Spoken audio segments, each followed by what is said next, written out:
नमस्कार दोस्तों, स्वागत है आप सभी का हमारे यूट्यूब चैनल एडवांस क्लासेस 2.0 पर।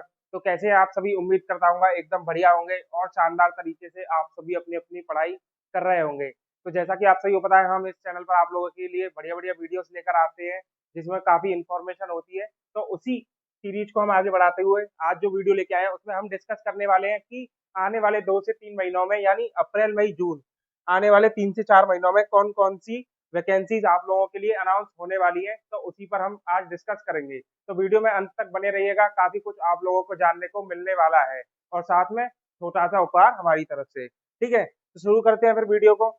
तो सबसे पहली वैकेंसी तो है उत्तर प्रदेश के बच्चों के लिए, क्योंकि उत्तर प्रदेश सरकार ने पुलिस विभाग में एक नंबर ऑफ वैकेंसीज, अच्छी खासी वैकेंसीज की अनाउंसमेंट की है।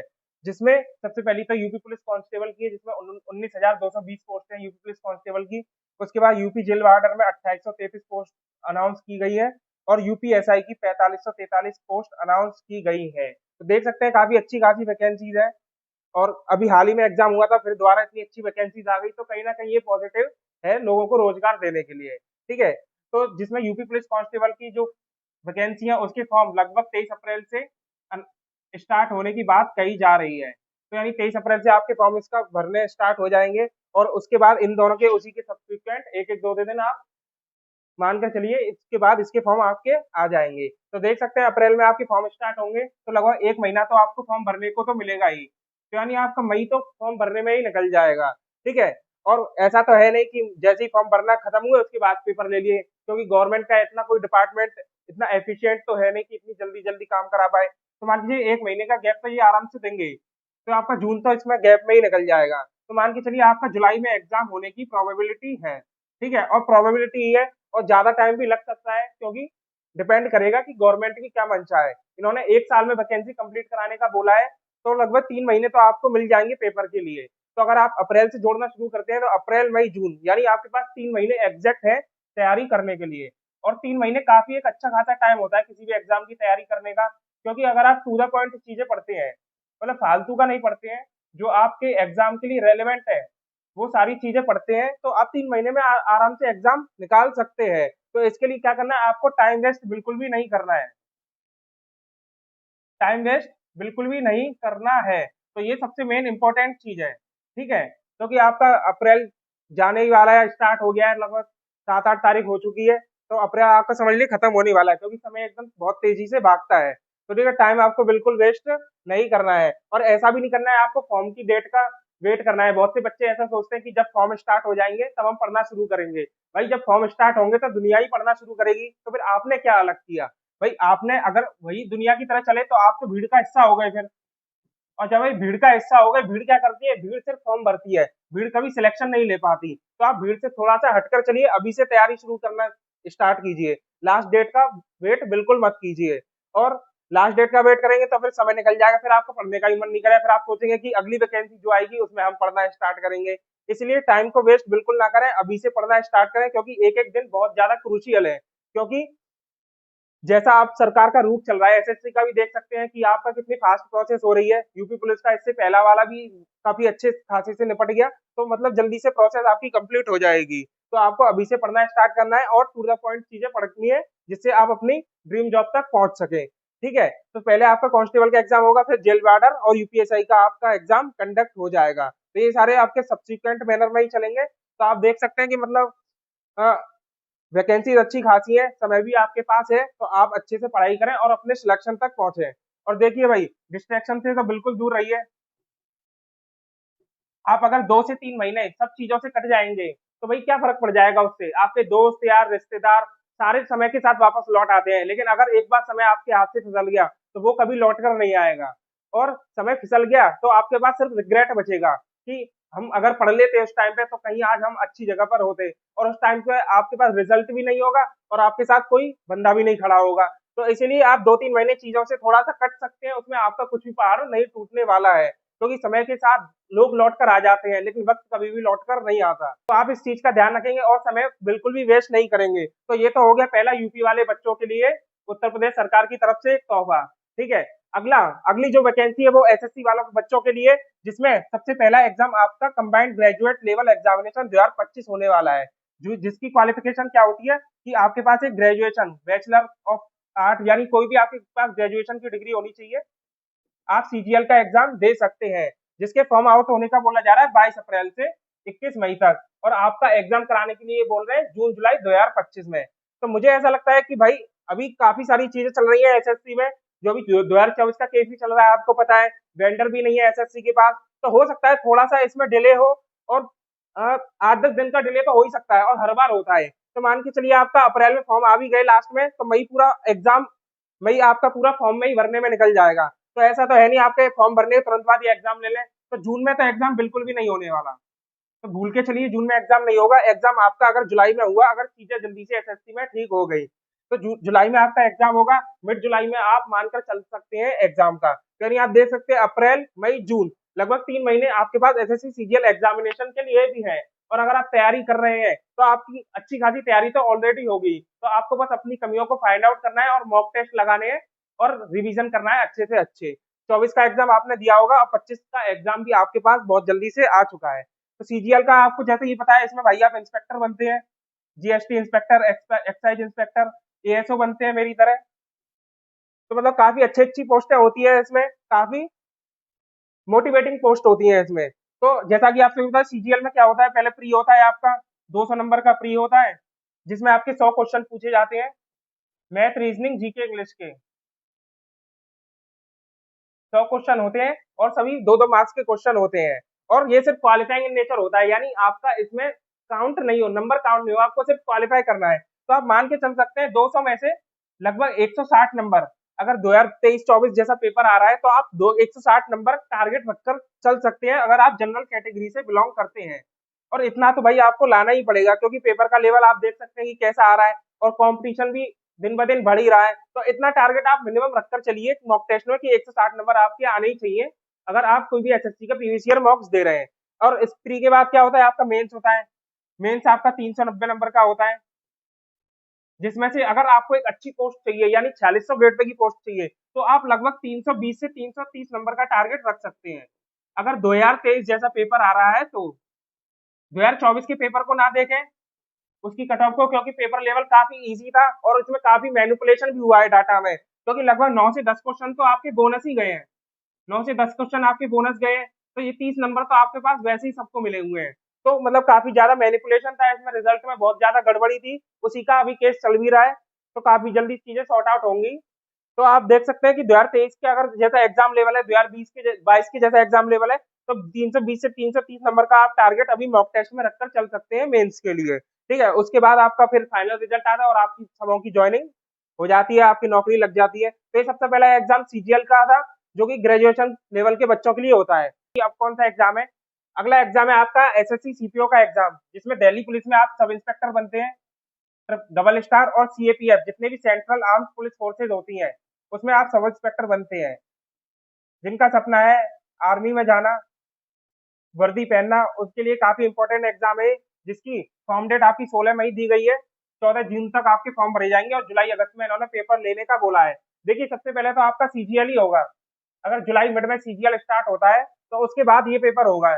इस पेपर में ज्यादा दिन नहीं लगते, सीजीएल में तो क्या है 10-15 दिन लग भी जाते हैं, ये आपका 3-4 दिन में पेपर खत्म हो जाता है। तो आप मान के चलिए जुलाई लास्ट में आपका ये सीपीओ का एग्जाम हो जाएगा, जुलाई लास्ट में मान के चलिए एग्जाम हो जाएगा, अगर एसएससी में चीजें जल्दी से सुधर गई, नहीं तो थोड़ा बहुत और डिले हो जाएगा। ठीक है, तो आपके पास अच्छा खासा समय है इन सभी के लिए, काफी जल्द पहले ही आपका ये जो कैलेंडर है आ चुका था, आपको पहले से ही मालूम था, तो आपने तैयारी शुरू कर ही दी होगी। ये बस आपके लिए एक अलार्मिंग वीडियो, यानी एक वार्निंग वाला वीडियो, कि हाँ भाई चीजें आने वाली हैं, आप अब जल्दी से सतर्क हो जाइए। ठीक है, सीपीओ का पता है आपके लिए, इसके लिए ग्रेजुएशन होनी चाहिए, ग्रेजुएशन मैंडेटरी है, जिसमें आपका सबसे पहले तो प्री होता है, आपका प्री आपका 200 नंबर का होता है, जिसमें मैथ रीजनिंग जीके इंग्लिश आपके 200 क्वेश्चन पूछे जाते हैं, हर एक क्वेश्चन 1 नंबर का ही होता है, 50-50 नंबर की आती है, 1 नंबर का एक क्वेश्चन और 200 क्वेश्चन पूछे जाते हैं, और ये क्वालिफाइंग नहीं होता, इसके मार्क्स जुड़ते हैं फाइनल मेरिट में। उसके बाद आपका फिजिकल और मेडिकल होता है, जिसमें दौड़ भाग होती है, फिजिकल मेडिकल होता है, और सीपीओ का मेडिकल और फिजिकल काफी अच्छा माना जाता है, मतलब काफी टफ होता है। ठीक है, उसके बाद आपका मेंस होता है, मेंस में आपका सिर्फ इंग्लिश का पेपर होता है 200 नंबर का, 200 नंबर का इंग्लिश का पेपर होता है। उसके बाद आपकी फाइनल मेरिट बनती है और काफी अच्छी वैकेंसी है सीपीओ की सीजीएल के बाद। ठीक है, तो सीपीओ वाले बच्चे भी ध्यान दें, उनके लिए एग्जाम की डेट आ चुकी है। ठीक है, फिर देखते हैं कि आगे की तरफ हमारा कौन सा एग्जाम है। अगला एग्जाम है आपका एसएससी सीएचएसएल का एग्जाम, जो कि ट्वेल्थ वाले बच्चों के लिए जिन्होंने हाल ही में 12th पास आउट किया है, और काफी one of the toughest exam है ये। तो इसमें आपसे क्या बनते हैं, एलडीसी बनते हैं, लोअर डिवीजन क्लर्क, और डाटा एंट्री ऑपरेटर डीओ बनते हैं। पहले इसमें पीएएसए भी होती थी, लेकिन अब वो आपकी सीजीएल में जोड़ दी गई है। ठीक है, तो पहले तो काफी कम कट ऑफ जाती थी इसकी, पीएएसए भी होती थी, लेकिन अब सिर्फ एलडीसी डीओ बचे हुए हैं, और एलडीसी डीओ इतनी ज्यादा वैकेंसीज होती नहीं है। ठीक है, तो इसके फॉर्म की डेट क्या बोली है इन्होंने, 27 मई बोली है, और 25 जून तक फॉर्म ये भराएंगे। ठीक है, और इन्होंने एग्जाम बोला है जुलाई अगस्त का। देखो जुलाई में तो नहीं होगा, अगस्त में आप मान के चल सकते हैं, अगस्त मिड में आपका सीएचएसएल का एग्जाम हो सकता है। तो इसको भी आप ध्यान में रखें, जिन्होंने हाल ही में 12th पास आउट किया है उनके लिए एक अपॉर्चुनिटी अच्छी आ रही है। ठीक है, इसमें आपको पता है प्री होता है पहले आपका, बिल्कुल सीजीएल के एकदम सेम होता है, इसमें भी वही 4 सब्जेक्ट होते हैं आपके, math, reasoning, GK, English, 50-50 number के होते हैं, और एक क्वेश्चन 2 नंबर का होता है। 100 क्वेश्चन आपसे टोटल पूछे जाते हैं, 100 क्वेश्चन, 100 क्वेश्चन होते हैं 200 नंबर के, और ये भी अब क्वालिफाइंग इन नेचर हो चुका है, यानी इसमें सिर्फ आपको क्वालिफाई करना है, और सेम आप टारगेट रख सकते हैं 160 नंबर का प्री में, अगर आपका अच्छा खासा लेवल एग्जाम का रहता है तो। ठीक है, प्री के बाद आपका मेंस होगा, मेंस आपका इसमें 360 नंबर का होता है, और आप लगभग 300-310 इसमें टारगेट लेकर चल सकते हैं, 310 के आसपास आप टारगेट लेकर चल सकते हैं। 2024 में कट ऑफ थोड़ी ज्यादा गई थी, क्योंकि पेपर लेवल भी इजी था। 2023 अगर और 22 की कट ऑफ देखेंगे तो इतनी ज्यादा नहीं थी, लगभग आपकी 290 नंबर के आसपास कट ऑफ गई थी एलडीसी की। तो आप लगभग 300-310 नंबर आपका टारगेट रखकर ही चलिए, जैसा कि अगर अच्छा पेपर आता है तो बच्चे एकदम सतर्क हो जाए, उनका एग्जाम भी लग चुका है। ठीक है, अगला जो एग्जाम है आपका वो एमटीएस का एग्जाम है, जिसके लिए क्वालिफिकेशन आपकी 10th पास होने चाहिए।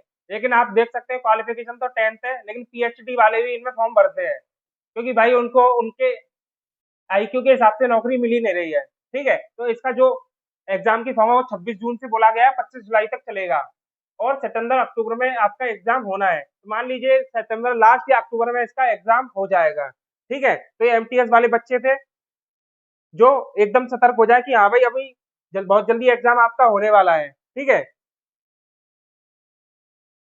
तो देख सकते हैं आप कि एसएससी ने बिल्कुल आपके 4 से 5 महीने पैक कर दिए हैं, आपको बिल्कुल भी फुर्सत नहीं है। तो आपको भी अब क्या करना है, बिल्कुल एकदम शिद्दत के साथ पढ़ाई करनी है, टाइम वेस्ट बिल्कुल भी नहीं करना है। जैसा कि मैंने अभी थोड़ी देर पहले ही बोला था कि वक्त के साथ हर एक व्यक्ति आप लोगों की लाइफ में लौट कर आ जाएगा, लेकिन अगर वक्त एक बार चला गया तो वो कभी भी लौट कर नहीं आएगा, और आपके पास सिर्फ रिग्रेट बचेगा। अगर आप मेहनत करेंगे, इस पीरियड में पढ़ाई करेंगे, तो आपके पास रिजल्ट होगा। ठीक है, तो आपके पास सिर्फ 2 ही ऑप्शन है, या तो आपको रिजल्ट चाहिए या आपको रिग्रेट चाहिए, डिपेंड आप पर करता है। ठीक है, तो आप उम्मीद करता हूँ इस वार्निंग के बाद टाइम बिल्कुल भी वेस्ट नहीं करेंगे। ठीक है, तो मेरी तरफ से क्या है, मैंने एक वीडियो बनाया था जिसमें मैंने आपको बेस्ट स्ट्रेटेजी डिस्कस की थी, और ये सिर्फ एसएससी सीजीएल के लिए नहीं है, आप कोई भी गवर्नमेंट एग्जाम देना चाहते हैं उसके लिए ये वीडियो आप रेफर कर सकते हैं। ठीक है, और इसमें मैंने ऐसा बिल्कुल भी नहीं है कि सब्जेक्ट कैसे पढ़ने ये बताया है, क्योंकि अगर मैं मान के चलता हूँ कि अगर आप तैयारी कर रहे हैं तो आपको ये तो जरूर पता ही होगा कि मैथ, रीजनिंग, जीके, इंग्लिश कैसे पढ़नी है। ऐसा हो ही नहीं सकता आपको पता नहीं हो। तो मैंने इसमें क्या ऐसा बताया, मैंने इसमें ऐसी वो गलतियां बताई जो कि मोस्टली बच्चे करते हैं पढ़ने एग्जाम के अलावा, मतलब सिलेबस के अलावा क्या क्या गलतियां करते हैं, और वही गलतियां अगर कोई बच्चा फॉलो करता है तो वो टॉपर में काउंट हो जाता है। ज्यादा डिफरेंस नहीं होता एक नॉर्मल बच्चे और टॉपर में, बस हैबिट्स का डिफरेंस होता है। वही हैबिट्स मैंने इसमें एक्सप्लेन की है, जो मैंने अपनी लाइफ में फॉलो की थी, और मैं पहली बार में ही एग्जाम निकाल पाया। तो उम्मीद करता हूँ आप ये वीडियो जरूर देखेंगे, इसका लिंक हम डिस्क्रिप्शन में पिन कर देंगे। ठीक है, और मैं कैसे क्यों कह रहा था कि मैंने सब्जेक्ट की वीडियो क्यों नहीं बनाई, क्योंकि आपको तो पता ही है, देखो मैथ, रीजनिंग कैसे पढ़नी होती है, मैथ, रीजनिंग, इंग्लिश, जीके कैसे पढ़नी होती है, सबका वही तरीका है। आप पहले सिलेबस करेंगे, उसके बाद प्रैक्टिस करेंगे, और फिर मॉक टेस्ट लगाएंगे। तो भाई ये तरीका आज से 10 साल पहले भी चलता था, 20 साल पहले भी चलता था, और हमेशा यही तरीका चलेगा। इसमें कुछ भी नया आपका नहीं होने वाला। और लोगों को क्या पसंद आता है कि भाई 2025 का एग्जाम आ गया तो स्ट्रेटेजी बता दो। भाई कोई स्ट्रेटेजी नहीं है, फंडामेंटल्स हमेशा सेम रहेंगे। चाहे वो लाइफ को जीने का तरीका हो या फिर किसी एग्जाम का तरीका हो, फंडामेंटल हमेशा बेसिक जो चीजें होती है वो हमेशा सेम ही रहती है। ठीक है, इसलिए मैंने इनकी स्ट्रेटेजी नहीं बताई। हालांकि मैं ये भी सब लेके आऊंगा, लेकिन आप ये वाली चीज जरूर देखें जिसमें जो बेसिक गलतियां होती है जो मोस्टली एस्पिरेंट करते हैं वो मैंने यहाँ पर आपको बताई है। तो आप इस वीडियो को एक बार जरूर देखेंगे, इसका लिंक हम डिस्क्रिप्शन में पिन कर देंगे। बहुत बड़ा 21वीं सदी का सबसे बड़ा सवाल भाई मोटिवेशन। इस सदी से पहले कभी भी इस सवाल की जरूरत ही नहीं पड़ी। 19वीं सदी में, 20वीं सदी में हमारे लोग इतने, हमारे देश में इतने महान महान क्रांतिकारी हो गए, उन्होंने इतने बड़े बड़े काम कर दिए, उनको तो कभी मोटिवेशन की जरूरत पड़ी नहीं। और तो इस सदी में ऐसी क्या जरूरत पड़ेगी कि आपको मोटिवेशन चाहिए होता है? हर छोटी बात के लिए मोटिवेशन चाहिए होता है। आपको सिर्फ अपने लिए पढ़ाई करनी है और किसी के लिए कुछ करना भी नहीं है। उन्हें तो दूसरे लोगों के लिए करना था, आपको खुद के लिए ही करने के लिए इतने बड़े मोटिवेशन की जरूरत पड़ती है। और चलो मैं कहता हूँ, चलो आपको मोटिवेशन चाहिए भी तो अपने आसपास के लोगों से लीजिए ना। आपके आसपास इतने लोग हैं जो आपको डेली मोटिवेटेड रख सकते हैं, तो आप क्यों अपना टाइम वेस्ट करते हैं इनमें कि भाई कल से पढ़ेंगे, परसों से पढ़ेंगे, रोज इतना टाइम वेस्ट होता है। तो उम्मीद करता हूँ आप मोटिवेशन के लिए अपने आसपास के लोगों का यूज करेंगे, जिनमें सबसे पहले तो आपके मम्मी पापा हैं। भाई बूढ़े होते जा रहे हैं वो, उनकी आंखों पर झुर्रियां आ गई हैं देखने के लिए कि कब हमारा बच्चा सिलेक्ट हो और हमारे जीवन में खुशियां आए। जो हमने सोचा था, अपने बच्चे से एक्सपेक्ट किया था, वो सब आप उनके लिए करके दें। ठीक है, उसके बाद रिश्तेदार। भाई साहब, रिश्तेदारों से मोटिवेट हुआ करिए, जो इतनी गालियां देते कहते हैं कि आप जिंदगी में कुछ नहीं कर सकते, उनके मुंह पर तमाचा मारिए करने के लिए। और उसके बाद आपके गर्लफ्रेंड बॉयफ्रेंड। भाई अगर आपने कुछ नहीं किया ना जीवन में, तो इनकी कहीं और शादी हो जाएगी, और फिर ये मत कहना कि हमारे अब उसने हमें धोखा दिया। भाई एक नाकारा लड़के से कौन शादी करना चाहिए, कौन उसके साथ रहना चाहेगा? तो देख सकते हैं मोटिवेशन के लिए आपके पास काफी चीजें हैं, आपके चारों तरफ भी इतनी चीजें मौजूद हैं। तो आप काय के लिए फालतू में इतना टाइम वेस्ट करना है यूट्यूब पे इतनी मोटिवेशनल वीडियोस देखना? एक दूसरे, मेरा भी इंटरव्यू मत देखिए, क्योंकि आपकी अपनी लाइफ है, आपको अपनी लाइफ को सुधारना है। दूसरे की लाइफ देखकर थोड़ी ना आप सुधारेंगे। ठीक है, अपनी लाइफ को जब आप देखेंगे तभी आप सुधार पाएंगे। ठीक है, तो मैंने इस वीडियो में आपको बता दिया कि आपके सारे एग्जाम एकदम से पैक हो चुके हैं, पूरा महीना, ये साल आपका पूरा पैक है। ऐसा नहीं है कि एमटीएस के बाद कोई एग्जाम नहीं है, स्टेनो का भी एग्जाम है, दिल्ली पुलिस का भी एग्जाम है। लेकिन मैंने अभी हाल फिलहाल में 3 से 4 महीनों में जो एग्जाम आने वाले हैं वो आपको यहाँ पर बता दिए हैं। ठीक है, मैंने आपको स्ट्रेटेजी भी बता दी, आपको एक वीडियो भी बता दिया कि आपको कौन सा वीडियो देखना है जिसमें आपको वो गलतियां मिलेंगी जो अक्सर बच्चे करते हैं अपने सिलेबस के अलावा। ठीक है, मोटिवेशन मैंने भी आपको थोड़ा सा दे दिया। मैं जिस चीजों से मोटिवेटेड होता था, मैं अपने आसपास के लोगों से ही मोटिवेटेड होता था। मेरी जो कंडीशन थी, हमारी जो हालत थी, उससे उभरने के लिए हम दिन ब दिन मेहनत करते थे कि हाँ एक दिन वो सारी चीजें सही हो जाएंगी। और आप देख सकते हैं कि हमने मेहनत की तो आज मैं एक अच्छी पोजीशन पे खड़ा हुआ हूँ। और आपके लिए भी ये मोटिवेशन है कि आप भी इस पोजीशन पर आए। और उसके लिए आपको क्या करना होगा, अपना प्रेजेंट बिल्कुल अच्छे से अपना यूटिलाइज करना होगा, और अच्छे से पूरा टाइम यूटिलाइज करना होगा, अच्छे से पढ़ाई करनी होगी, और ज्यादा बड़ा कुछ भी काम नहीं करना। ठीक है, आज अगर आप पढ़ाई करेंगे तो आने वाली पूरी जिंदगी आप ऐश कर सकते हैं। ठीक है, उम्मीद करता हूँ वीडियो आपको पसंद आया होगा। ये हमारा व्हाट्सएप पेज है, इसका लिंक आप डिस्क्रिप्शन में ज्वाइन कर सकते हैं। यहाँ हम जितने भी क्विज वगैरह हम डालते रहते हैं। ये हमारा इंस्टाग्राम पेज है, इसका लिंक डिस्क्रिप्शन में। यहाँ हम जीके फैक्ट, साइंस फैक्ट, कोई हमें ट्रिक मिलती है, कोई हमें रोचक तथ्य मिलता है, वो हम यहाँ पर शेयर करते रहते हैं।